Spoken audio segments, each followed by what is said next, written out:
পাকিস্তানের এই কারখানাতে প্রতিদিন প্রায় ৩০০ metric ton Himalayan pink salt অর্থাৎ হিমালয়ান গোলাপি লবণ উৎপাদন করা হয়। আর আজ আমরা লক্ষ লক্ষ বছরের পুরনো দ্য আলেকজান্ডার গ্রেটের আবিষ্কৃত মাটির হাজার হাজার ফুট গভীরে থাকা বিশাল গুহা থেকে খাবারের টেবিল পর্যন্ত আসা এই লবণের যাত্রা দেখতে চলেছি। তো চলুন শুরু করা যাক।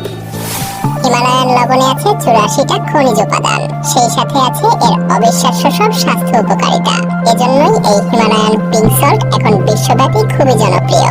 এই অসাধারণ গোলাপি লবণের উৎপত্তি পাকিস্তানের কিওরা অঞ্চলে, সেই সাথে এটা পৃথিবীর দ্বিতীয় বৃহত্তম লবণের খনি হিসেবে পরিচিত।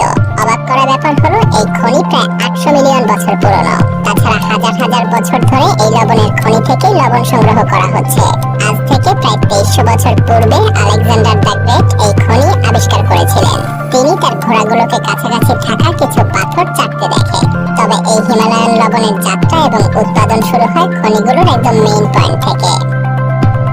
প্রথমে লবণের শিলা নিষ্কাশনের মাধ্যমে হিমালয়ান লবণ উৎপাদন শুরু করা হয়। এই কাজের জন্য প্রথমেই কিছু উন্নত মানের লবণের খনি বেছে নেওয়া হয়, কারণ লবণ বিশুদ্ধ না হলে পরবর্তীতে তা লবণের রং, স্বাদ এবং স্বাস্থ্যের উপর প্রভাব ফেলতে পারে। এই শিলাগুলো সংগ্রহ করার জন্য একটা বিশেষ ধরনের ট্রাক ব্যবহার করা হয়, যেগুলো প্রথমে গুহার মধ্যে প্রবেশ করে বিশুদ্ধ মানের শিলা সংগ্রহ করে। তাছাড়া এগুলো সময় মতো কারখানায় ডেলিভারি দেওয়ার জন্য এই ট্রাক ব্যবহার করা হয়। ট্রাকে করে লবণগুলো প্রথমে কারখানার সামনে